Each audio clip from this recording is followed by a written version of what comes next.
Season 2, Episode 4, Claudio Santori, Startups and Viral Learning. This is the Actual Fluency Podcast, helping you become a better language learner by providing motivating weekly inspiration, as well as top tips and tricks from expert guests. And now, your host, Chris Broholm.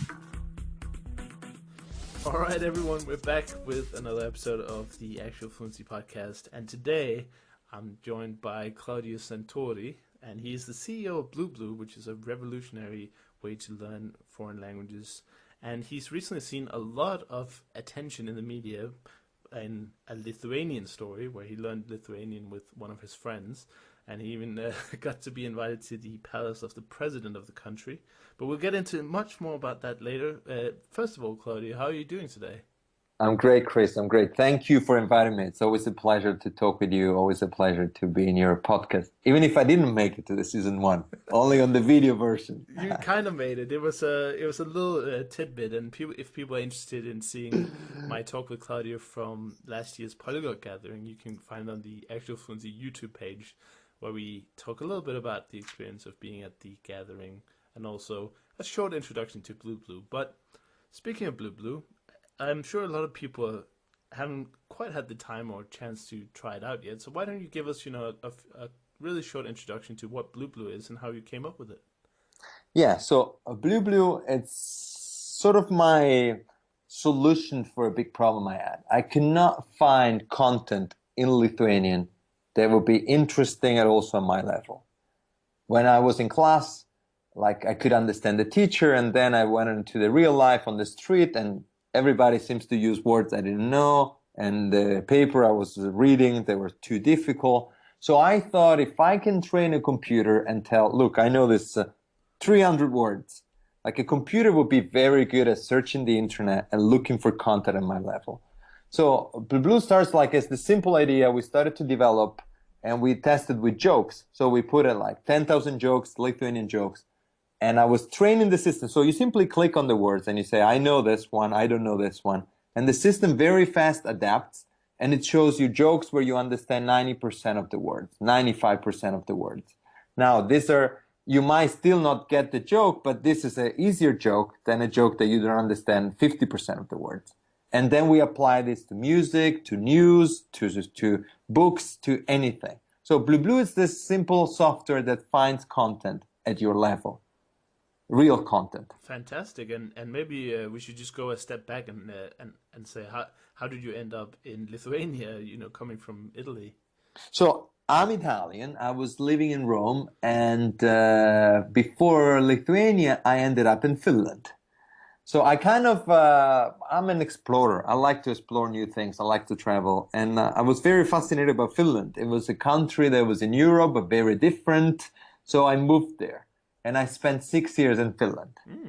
Then in Finland, I discovered Lindy Hop. I discovered first how hard it is to learn languages with the traditional way, because I went to all the courses available in Finnish and I could not learn it. And then I discovered Lindy Hop. I started to dance. And in Sweden, in a dance festival, I met a Lithuanian girl. Oh. And that's the reason why I moved to Lithuania. The classic story. Now, the girl is gone. She's actually not my girlfriend anymore, and she lives in Italy now. So that's interesting. We exchanged. I have another girlfriend, and I'm here. I love it. Lithuania, it's a beautiful country.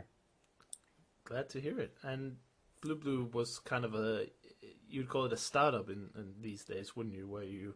Yeah, Blue was I had this problem and I wanted to solve it. I wanted to make the software. I thought this software could help millions of other people. So I convinced an investor to give me first we started with 100,000 euro.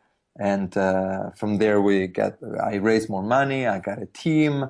And now we have, if you think about it, we have 105 languages on Blue. Wow. So some of them, they don't work perfectly as we would like to, but it's cool that we don't know them. We have Russian for a very long time, and we have people paying for Russian, at least using it, and we don't really know anything. But we are able to teach it, let's say, to other people. So that's the power of Blue also. Right.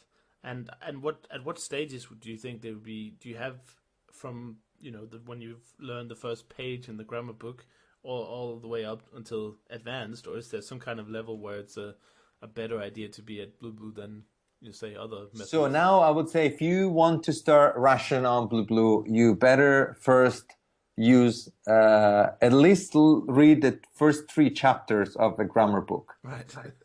So you need to. We don't teach any grammar. So as it is now, Italian, it's very beginner friendly. I'm making it the content myself. Now we don't only take stuff from the internet. We also, based on the experience we have, we're making engaging videos now, or we write short dialogues just to teach the basic concept. And but if you want to try it, for example, for Arabic or Russian, or you need to be able to read and maybe know just the first 50, 100 words. All That's right. it. That's not that. I mean, that's That's a not week or much, two, no. isn't it? You know. Because also the cool thing of Blue Blue is that we already know which words are similar. Let's say Russian, okay? Problema. You have this businessman, and so on and so on. These are thousands and thousands of words that Blue Blue knows already that if you know English, there you go. You can understand them right away. Yeah. So by default, if you're a beginner, it finds content when these words are more used. So it makes it easy to learn how to read, for example, because if you have to read and you already know that this is problema, internet, and so on, it's so fast and so rewarding because you feel like you can read Russian. Right. And while you learn how to read this, it's not just the words, it's going to be a phrase. So it will tell you, for example, it will Google and will find a phrase that says, the businessman had the problem with the internet and the computer didn't work. So now only work, maybe you don't understand, but you can figure it out. There's a translation in line and everything. So the rest is going to be so easy to read, to understand, to listen to. And that's, I think, the power of Blue Blue. This, it really make it easy, even if you don't know anything. When I'm learning Lithuanian, imagine like the word for, well, I will tell you in Lithuanian, like crocodilas. What animal is crocodilas? A crocodile. Okay. And what animal is pokščiukai? No idea. There you go. So why will you teach me first birds, that is pokščiukai, when it's so hard? It's so complicated. Teach me crocodilas. Mm-hmm. So it's easy to remember. I start to play with even in Italian, you know, when I'm teaching Italian, I'm using a lot of French words. Because if I tell you that Parlamento, it's like parliament, okay? You start parliament or president, presidente. Now you only need to put a little bit of Italian flavor into the English word. And by doing this, you train yourself to pronounce any other Italian word. So it becomes so easier because the words at the end, they all end with the same ending. You know, in Italian, information. In Italian, it's informazione. So your brain starts to catch up with this like zione ending and other kind of ending. So when you move from word friends, cognates to other words that they're totally different, you now have the engine in your brain to pronounce them and to read them. But you have learned them the easy way with the cognates. Right. That's quite a brilliant idea, I find, because, you know, this idea of cognates obviously not new, but systematizing it in a way where you can really leverage them. Because if your algorithm sort of spots the cognates early and then gives you a text where 8 out of 10 of the words are literally cognates like English, then it's so easy for you to figure out the context through context what the last 2 words mean. That's it. That's it. And then you add new words now and combine with at the beginning you get 90% cognate, 10% new words. And then, of course, there's a limited amount of cognates, but there's so many. I mean, there's so many. Yeah, and people might not realize this, but even for a language like Russian, it's full of cognates. Like any word ending in tion in English or ion just becomes ia, atsia, informatsia, for instance. Yeah. Before, and every single word about IT or any kind of, you know, probably most democratic words as well, they're usually just like English. So it doesn't have to be only the Romance languages where you can find these. It's also in all the other, even the like the Russians. Yeah. Russian. I mean, when I was studying Russian, I was surprised. I didn't know there were so many. So me too. now the computer makes it like easier. Plus, now we're building tools for tutors. Let's say now I'm creating content in Italian, and it will suggest me like to use these words more because they will make all the other words easier to understand. Mm-hmm. So when I craft something for a beginner, I have in mind that like these are easier content, these are easier words to grasp if you know English, if you know Russian, if you know Chinese or whatever it is. So the computer gives you, when you're doing the content, it says to you, consider using this word or instead of that. I can see immediately after I write a text, I can preview and I can see how this is for only for us as admin now, tutors. I can see immediately how a beginner will see this text. So I will see the words in red, the metaphor we have on blue, blue. Red means that you don't know it, and green, it's like you know it. Mm-hmm. So I can see immediately how much red there is in this text. If it's too much, it's not really beginner friendly. I see. Well, that's very exciting. That's a possible development in the future for Blue Blue then. Yeah, and then I think now with like machine learning, the computer are intelligent machines, so they learn. Now you say that, for example, businessman is a friend. We decided it's a friend. But then we realized that actually when people learn Russian, they always say that this is a difficult word. For example, so now we learned that this businessman, it's not so connected, or maybe it was informacja. You know, maybe it's bad. Businessman is quite strong connection. Informacja. So information, informacja, it's not so strong. So we can tell this, the system will learn that it takes a user, a student, a week before this become easy. So some words become easier the more you get exposed to the language. Right. So it's the computer will become very intelligent at understanding like, okay, these are the first 20 words that you know from zero. Then after 20 minutes, you have 100 more. After 20 minutes, you got 500 more. And this is the expansion, and it keeps it very gentle. So you keep discovering new words and you never feel the pain. Oh, what is this? It's more like, oh, wow, what is this? I like it. Right. It's incredibly fascinating. Like I said in our last talk, I was like bringing in some kind of artificial intelligence in a way to make it better, more efficient, what sort of words to learn. Because one of the biggest challenges I find when doing any kind of learning is that it's such a lot of work to distill what is, first of all, useful. So, like you say, it's more useful to learn how to say I'm hungry than it is to say I have three birds, or Yeah. yeah. But it's such a lot of work to distill that, but also trying to distill what you can do compared to what you can't. So, for instance, me, Russian, I'm trying to read a Russian short story, and the guy who wrote the short story obviously didn't intend it to be, a beginner resource where you, after a certain amount of Russian studying, could pick it up. It was obviously written for native speakers.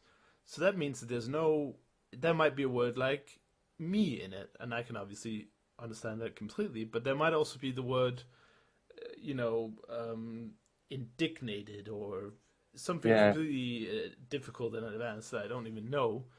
And the problem is you get kind of disconcerted by the language and you get bored also because you don't understand all these big words mingled in with the bad words. Unless you're like Robin, now I need to exchange the favor. You mentioned Blue Blue that it likes words, and it just write them down and check on the dictionary. And but this is, for example, as an Italian, when I was young, I was always passionate to use the vocabulary in Italian, the monolingual vocabulary.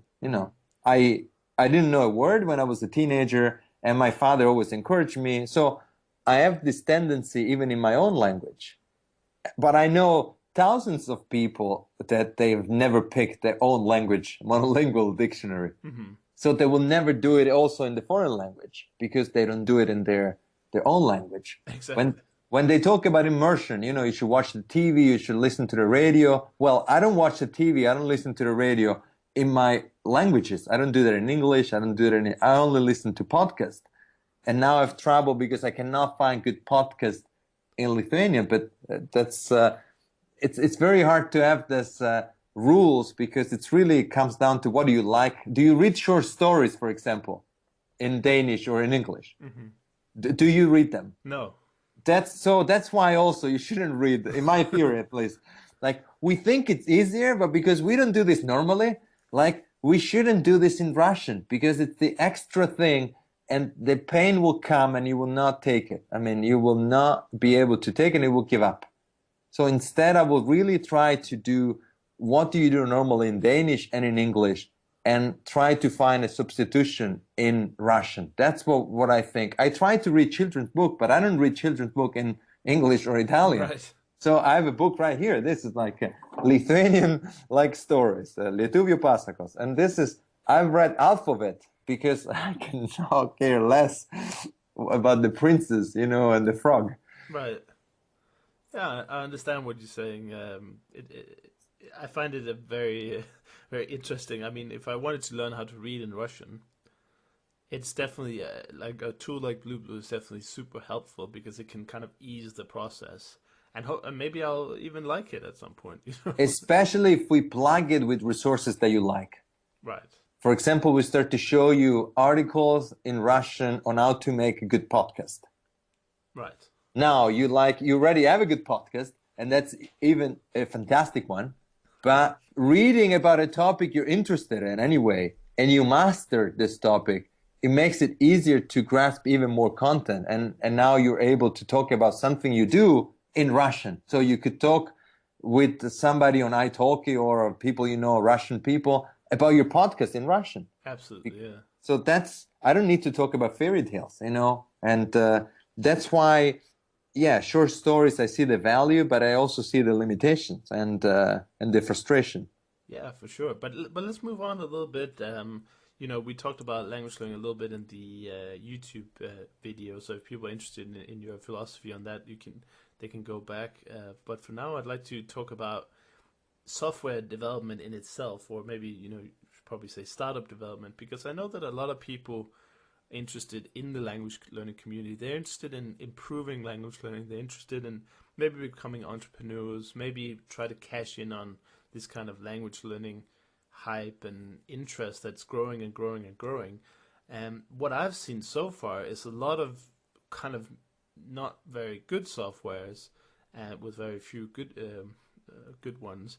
But do you have any tips or ideas for people who are sitting there at home and they have this amazing idea for a new revolutionary language learning software or product? Yeah, and maybe not just you know, another Facebook for language learners. I am. I give a lot of talk presentation now in university, and I talk about this. So we are biased. So if you have a good idea and you come to me and you tell me like, Claudio, I have this beautiful idea. I want to make the Facebook for languages. Would you buy it? Would you pay 99 cents for it? So now you made two mistakes. You ask for a commitment in the future. It's very easy for me to tell you, yes, I will pay 99 cents. This is a beautiful idea.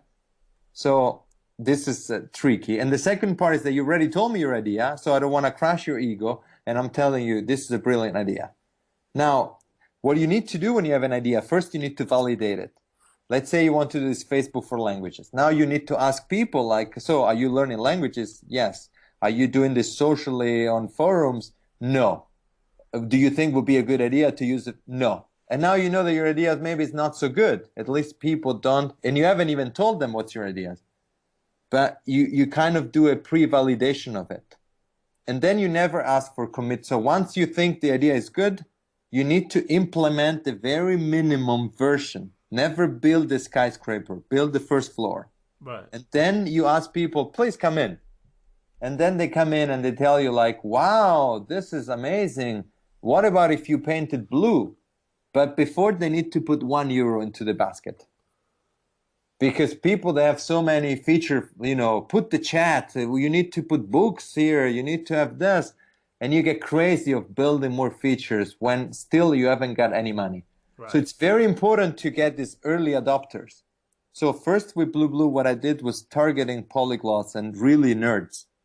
Because I thought that if I give them the product that it's not finished, you know, a lot of bugs, you need to understand the vision. and polyglots, early adopters, they understand the vision. So they used it and they even subscribed. And then they told me, like, by the way, Arabic, you should align it on the other side. So not that we didn't know, but we had a solution, one fit all in the beginning. And Right. but still, this guy, he paid €10 a month for a product that it was honestly ugly, broken, but the vision was there. It was already showing what can we do if, and this guy got it. So this money for us were the proof that we were not just solving our problem, but other people. And then you start from there with a core of early adopters, and you build more features just to really listen. Then they will tell you what they want. Like sometimes they tell you crazy things, you don't listen, but most of the time they're valid. Like they tell you that, oh, but the translation here would be so helpful. And if 20 people tell you, maybe you want to put this, even if it's not in your vision. I had to compromise my vision a lot to get where I think I'm going. Of course. Like the Blue I'm building now, there is like 20% of compromise that I don't really maybe agree with it, but I understand it's needed to bring me to where I want to go. It's what the people want, in other words. Because a lot of time people do this mistake. Let's say you raise money on Indiegogo to make an app, €70,000. Now you build this app and then you put it into the market and nobody buys it because you haven't tested. What we do now with Blue is also crazy. We're like this, we stalk people at the cafe in Vilnius. We go there, we tap the shoulders like, would you like to test this like language learning thing? And then we just silently stay behind and take notes what they do. And we see if they use feature, if they like them, if they just don't understand them, and we don't tell anything. So the ego, it's very important to put aside your ego. Even if, I might look like somebody with this ego thing, but it's fundamental to put the ego on the side and be ready to let the user tell you if they like this or not. Fantastic. And when they pay, they're telling you that they like it. That's the real validation, isn't it? Yeah, I mean, in your case, in your podcast, like people can promise that they're gonna listen to your episodes, but do they listen them? If you see the stats and people are listening, that's the thing. You're doing a good job. So that's all you need, because people promise that in the future doesn't really tell anything. It's an easy commitment. It's very risky. So. Right. The real commitment is when they pull out the wallet or they actually go to click, actually do the listening, like you say. Yeah, I mean, I can promise you I'm going to listen to your season 2, but then it's just a promise. So you really need to look at the numbers and the real fact. There's a beautiful book I read about sales. It's called the MOM test. MOM? Yeah, like the mom test. Right. And it's, if you want to sell something to your mom, you cannot go to your mom and tell, Mom, would you buy for 99 cents this app that makes cool recipe very easy to make? She will tell you yes, just because she doesn't want to hurt you. Right. You have told too many things in there. And it's easy commitment. You didn't ask for €1 now. It's, would you buy? You need to ask your mom, like, Mom, do you use applications for your recipe? No. That's it. You know that your mom is not a client. That you at least you know that she's not good for you, so you need to look somewhere else for this information. Right. But I could talk about this forever. Yeah, I know that, and this is. I think, but in the beginning, I tell you only this: when you have an idea in the beginning, you definitely need to pitch. You don't have a product, so you need to pitch a vision. When I Blue had one slide, I pitched, this is what I want to build. And the first investor is the crazy guy that comes in and goes like, okay, like here is €50,000, 100, 15,000, whatever it is, just because they believe you and the vision. But as soon as you have the money, you cannot do the mistake of building for 3 months. You want to build a week and show it to potential customers. Another week, show it to potential customers, just to make sure that you get feedback. Right. For example, with your podcast, you can do an entire season now in a week, or you could have an episode, roll it out, get feedback from people, and then every other episode you embed a little bit of feedback. So the season grow like episode by episode. Exactly. So this is building lean and applying the lean methodology.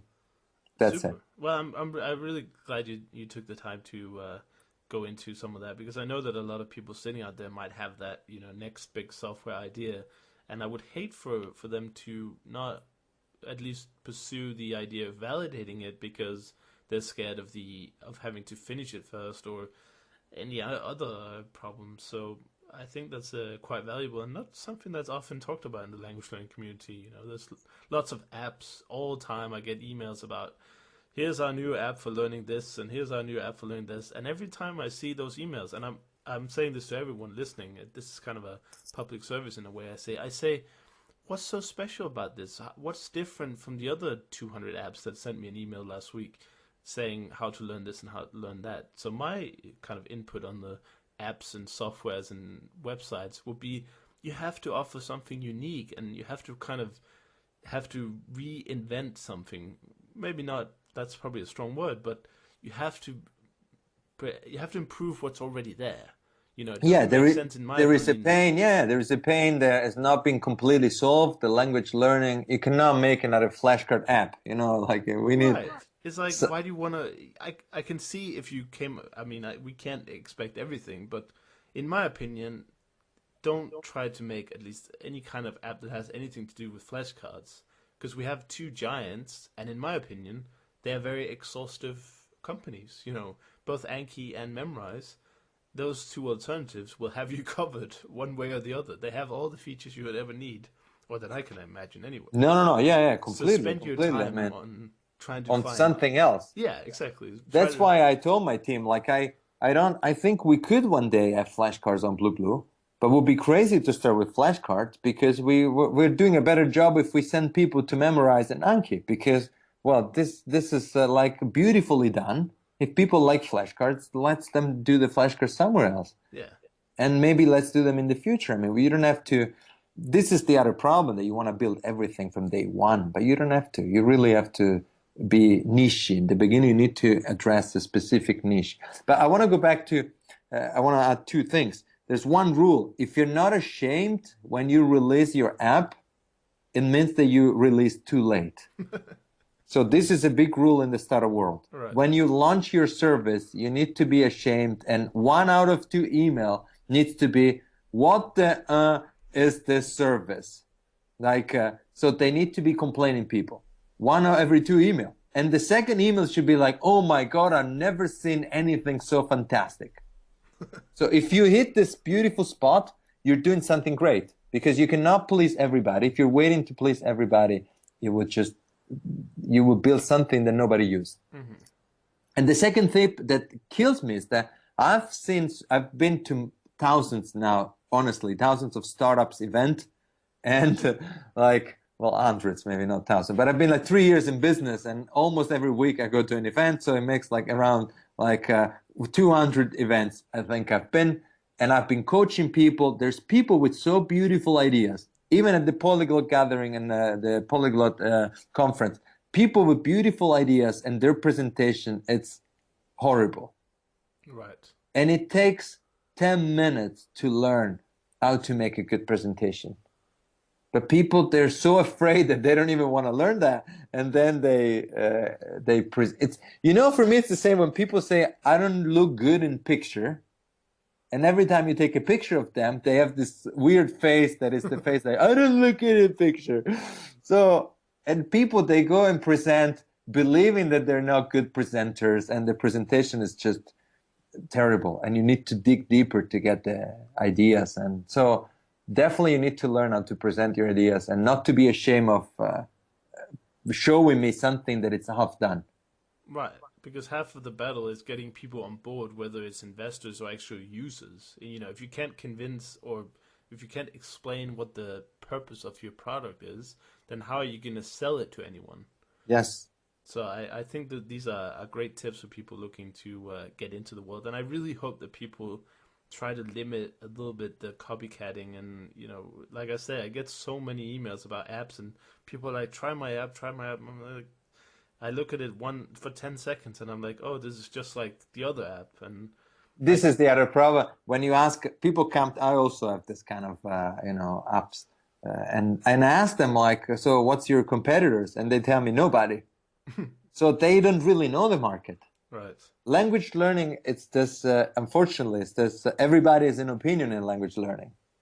For example, everybody used to love Live Mocha, and now it's Duolingo. These are more fashions, I would say, than just. I'm not saying Duolingo. I really like Duolingo, and if you're a beginner, I've used it. It's. I think it just gets a little bit boring when you're more intermediate in a language. Mm-hmm. But for the first steps, I think they've done a majestic job in gamifying what you can get in a class, in a beginner class. This is just very well done.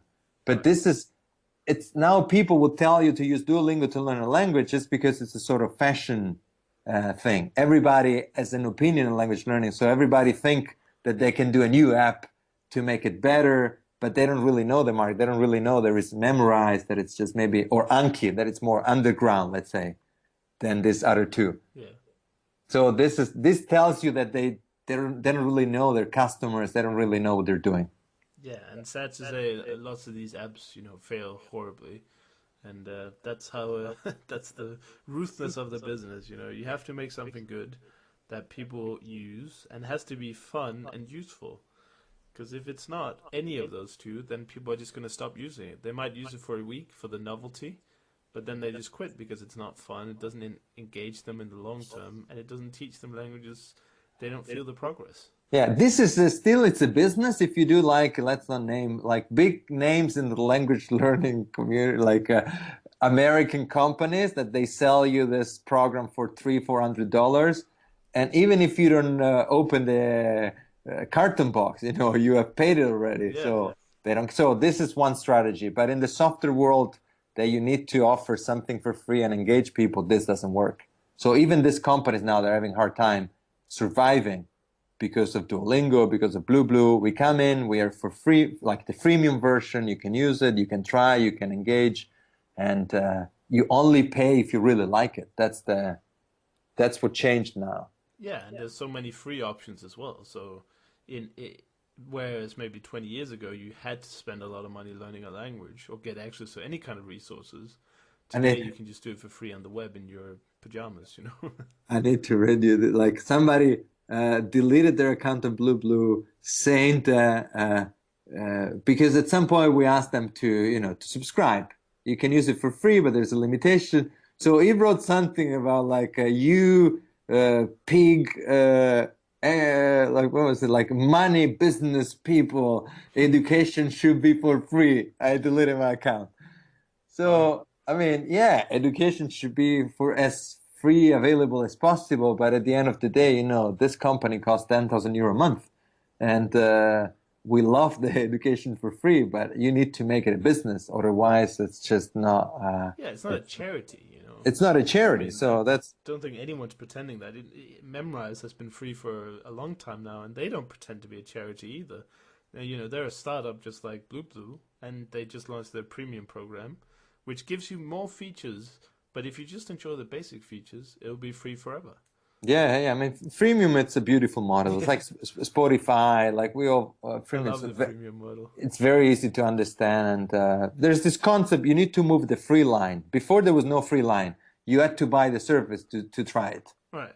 Now user got more, there's internet, you can read reviews. So now you move the free line. So you need to give a lot of free, amazing content before people actually buy your service.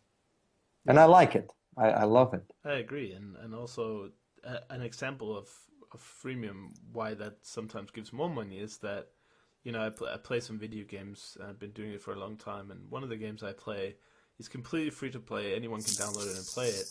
But in the game, you can make sort of certain purchases. And this is quite common for games nowadays. They might call it DLC, which is add-on packs. It's called in-app purchase, I think. In-app purchase, exactly. That's also popular in the app world. But the thing is, what I've discovered is I spend a lot more on the game than if I just spent €60 buying the game from new, games used to cost. And some games still cost that. But the point is, I spend a lot more money on a free game than I would on a paid game. Yeah. I mean, if So, you so don't don't dismiss the freemium model as being less profitable. If some people are no, sitting out no, there with, totally. But you need to give it tons of value. That's the thing. of So course, it's now it's reversed in a way. You really need to prove that it's a good product, and then you can screw up after they pay. But before they pay, you can. No, it's I love the freemium. It's Blue is freemium. We always say we keep it freemium, and that's exactly. And then the we, people who enjoy it will, they can get to support it instead of everyone supporting it and then somebody hating it. yeah. And If the you don't freemium, I like it, think the conversion is below 10% of premium and free users yeah. usually. But it's still, it's a viable model. So Some of the people who are not paying might still recommend it to people who then become paying members. So it's so don't ever there's the evangelist people and yeah, exactly. Don't yeah. dismiss anything. But yeah, that was a really nice sidetrack into language learning apps, softwares, and development. And one thing I wanted to talk to you about also was your crazy, crazy, crazy Lithuanian viral episode recently. Because Yep. can you just go back to where it started? Because obviously you're in Vilnius, you're in Lithuania, and obviously you're learning Lithuanian. I know you've been doing that for a while. But how did you suddenly find yourself in, what was it, local TV, local radio, Yep. well, national TV and Yep. radio? I'll tell you Tell us the story. so Lithuania, it's people think it's a complicated language. Maybe it is, maybe it's not. I don't think there are complicated language. I mean, the grammar might be more difficult, but at the end, like languages are languages. And the problem of Lithuania and Finland, where I lived before, is that locals, they speak an amazing level of English. So no matter how much you try to speak, let's say I go there and I say labas, that it's like hi, hello, they will reply, wow, you speak Lithuanian in English. Right. Or we will speak and there will be, why don't we speak Lithuanian in English again? So everything, it's always in English. And you can try, but you know that English is there. I can show off because sometimes my English is better than their English. So why would I embarrass myself with Lithuanian? So there's this very heavy psychological, that's why Americans, they have a hard time learning languages. Not they're stupid. I mean, Americans, they have this problem that everybody can speak English. Right. So it makes it really hard to force yourself to be the most stupid person in the room. So what we did now, we make it look cool. With my friend, Muez, he's from Sweden, and we started to speak Lithuanian. First, we wanted to find a way to, how do we get the native to talk with us? And we couldn't. So we started to speak Lithuanian to each other. Broken Lithuanian, an Italian speaking to a Swede in Lithuanian. And it was fun. We talked about work, about our girlfriends, about food. We just talked about what we talked in English, with simple words, but we just organized lunch and work, everything in Lithuanian. After that, we made a video. We were walking. I took my phone. We took a video where we said hi, this is Claudio, Italian, this is Wes. But the video was in Lithuanian. So in Lithuania, we said labas, aš Claudio, aš Moez, and we want you, mes norim, that you speak to us in Lithuanian. And we said this in Lithuanian. The video went crazy. So it got shared by our friends, friends of friends, friends of friends of friends. Two media portal, they called me, can we, we want to post it on our own page. They took it, it became Facebook it, and then the mayor of Vilnius invited us. We got invited to the president palace. Now we have every Wednesday a TV show. We're invited to sing and speak Lithuanian on this national radio. We had interviews. So we ended up in this crazy thing that people will stop us on the street, random people, and speak to us in Lithuanian. That's crazy. We finally got into free language learning. An entire nation was at our service. We had this interview with the journalist for 2 hours in Lithuanian. And then people will call me and speak Lithuanian. And now they always ask me in Lithuanian, should we speak Lithuanian or English? There's a huge difference if you ask in Lithuanian or English. Right. If I tell you parliamo italiano o inglese, or if I tell you do we speak Italian or English? if I start with English, it's very hard to switch into Italian or Lithuanian or Finnish or whatever. Yeah. The brain, for some reason, has a tough time switching to more pain. But if you start with Lithuanian, then it's smooth. So we found a way to convince everybody to speak to us in Lithuanian. And this was so cool because we started to feel that, wow, we can handle a 1 hour interview and the interview was about us. So we were talking about our story and we became really good at talking about this because everybody were asking the same things. And it felt so good. And really in a month, we made more progress in my case than 3 years of kind of trying to, because at the end I was just improving my English. Right. That's incredible. I mean, you must have been surprised at this level of attention. Well, we were not expecting. We at least not from the first video. You know, we had this cool plan. Now we're gonna make all these videos. We will like engage people. But the first video, I think, like this is a nation of like a few millions of people, and 200 more people saw it.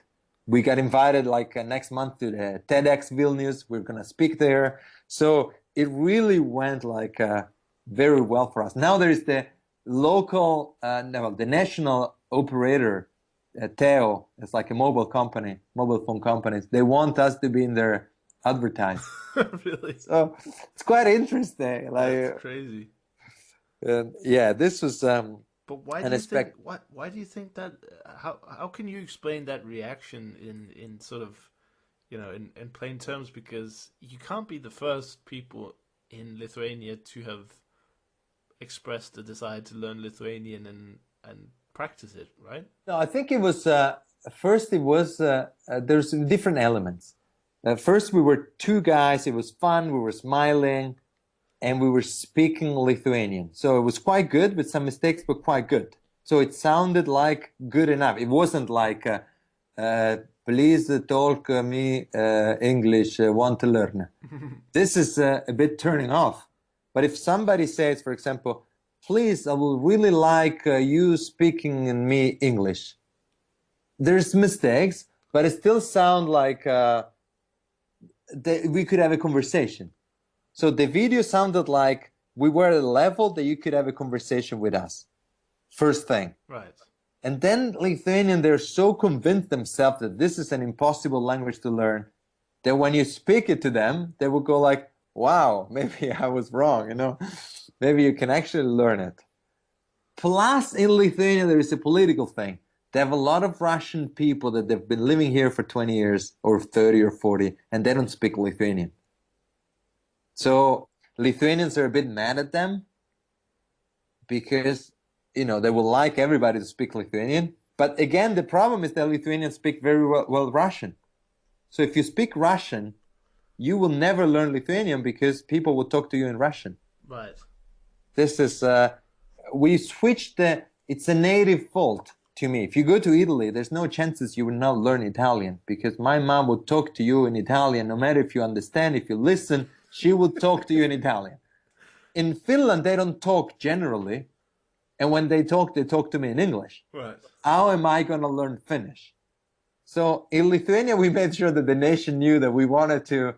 And now you can tell people really recognize that on the street. When I'm together with my friend, they just come and talk with us. That's it's really on this crazy level. It must be. It must be a fantastic feeling to...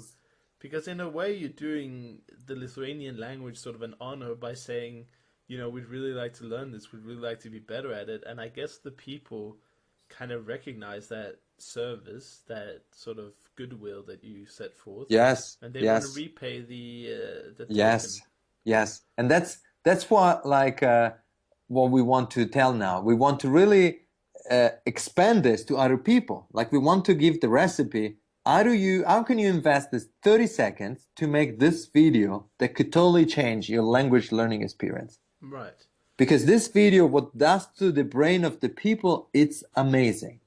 And it's it's so easy to make. It's very, very easy to make. And you think, personally, I don't think it will work in Denmark. And you said you'd be unlikely to work in Italy or in Finland. No, in Italy it works without the video. I mean, right. people But That's I'm just how it sure is. I want to test it. I'm sure it will work in Denmark. I think I will convince people to talk to me in Danish. Like, Interesting. Well, uh, I'd love to see. I'd love to see you try. That's all I can say. Because first of all, Danish people aren't that. We're not that proud of Danish, actually. We just see it as that's the language we use to communicate with. But in most people's minds in Denmark, we might as well just speak English or even German in some areas. And that's why I think it's interesting because we're not as nostalgic about our language. And of course, we have this reputation for whenever people look just a little bit foreign, we just switch to English immediately. yeah, I've also we wrote a lot of blog posts about this. That when you live abroad, you like to look as a foreigners because you get attention. But unfortunately, this looking foreigners, it makes people switch automatically. Yeah. So you also want to dress like a local when you practice languages, just because you make sure that people will not even think you might be simply, in my case, a Lithuanian that has some kind of weird origin, but still a Lithuanian. Right. But if I look too much Italian, now I'm an Italian, and people will look at me. And actually, I realized this in the shop. If I ask sometimes, do you have this wine? Maybe I ask in Lithuanian.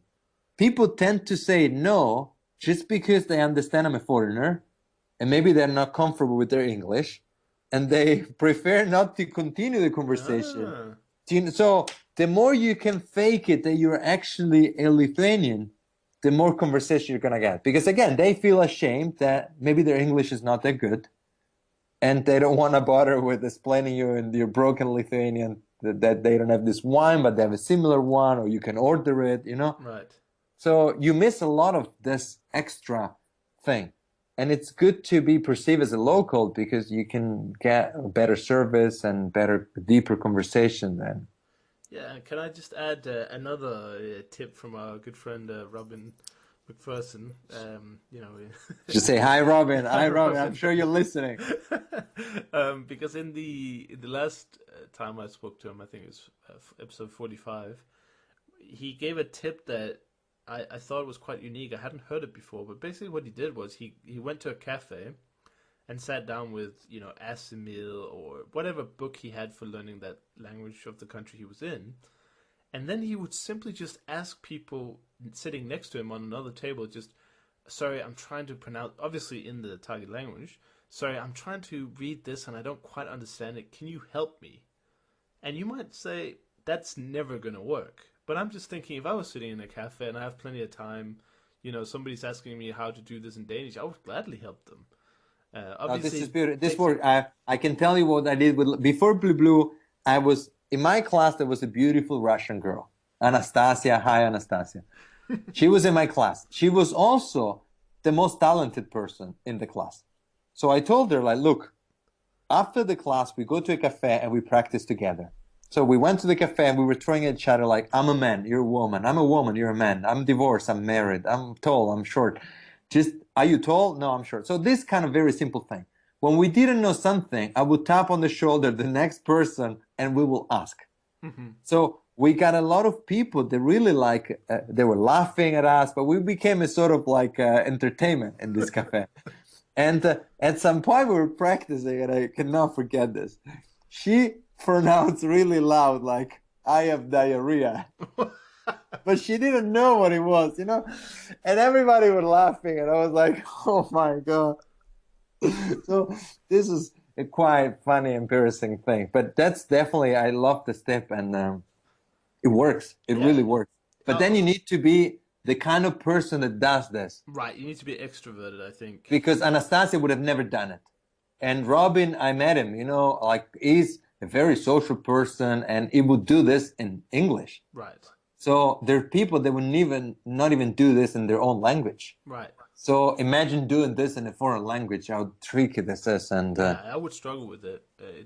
It's a tip for, I would say, people who are outgoing and extroverted. If you're introverted and a little bit shy like me, then it is hard, but I'm sure the rewards are also greater in that sense.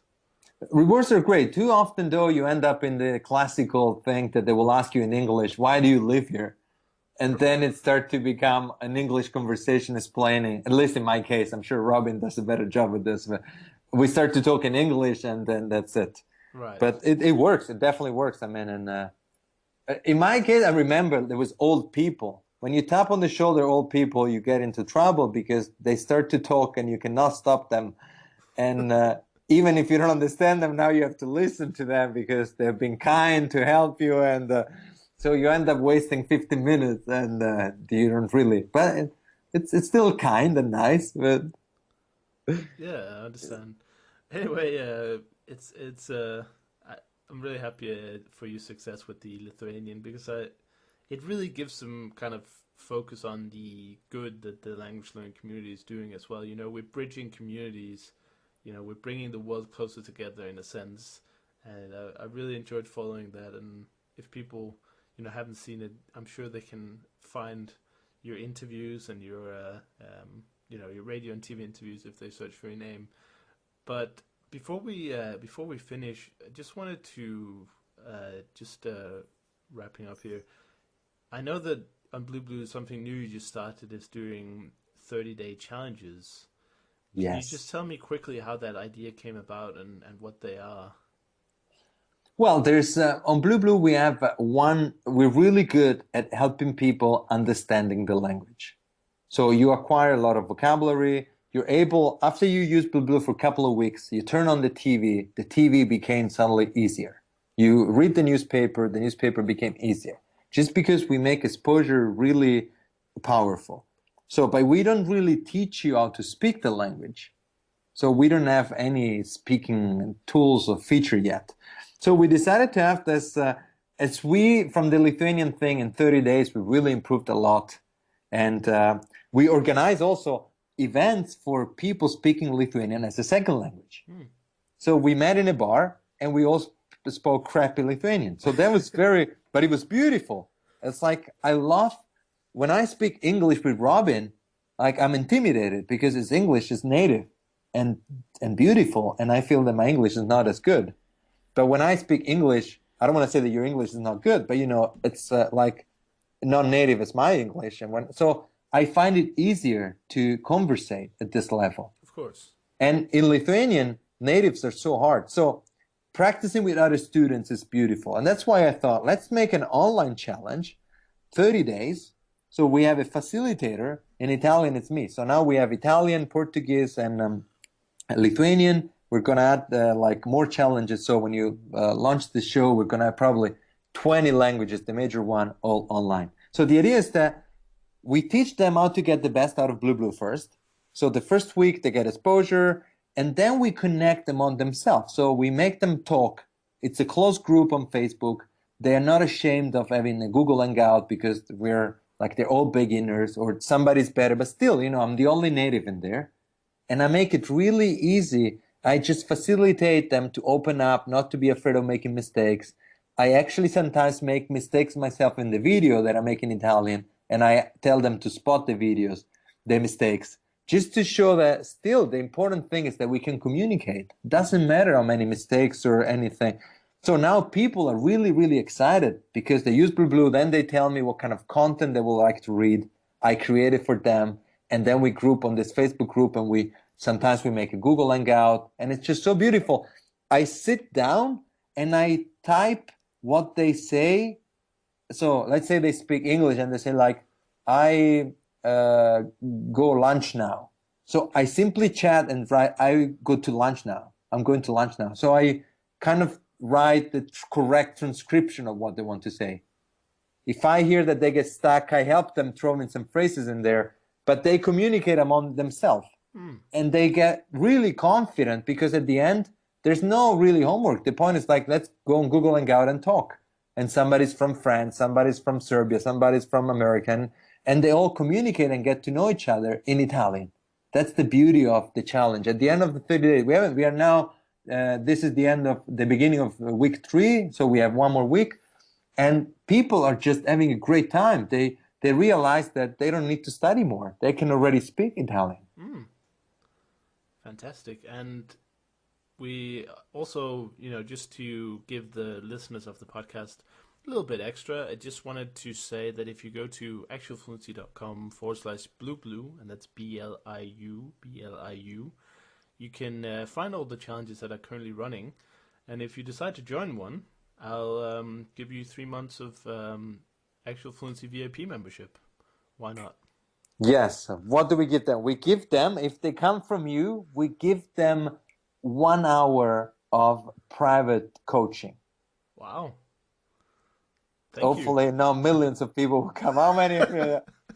How many listeners you have? Like, did I ruin myself forever? Millions. No, I think we can do this. We give them like 1 hour of private coaching. If they join one of our challenge, we give them like 1 hour of private coaching if they want. That's really cool. Thank you for doing that. And yeah, I'll put all the links on actualfluency.com/BlueBlue, BLIU, so people can see what languages are running at that time, and also get some more information about the general BlueBlue program. Because I understand that if you join the challenge, you also get some privileges. You get the premium, basically it's an extra. It's free because the premium, it's like €60, and the challenges now are the same price. We don't know if we're going to keep it like this, but now when you join a challenge, you also get 1 year premium BlueBlue included. So basically the challenge would be free if you compare that.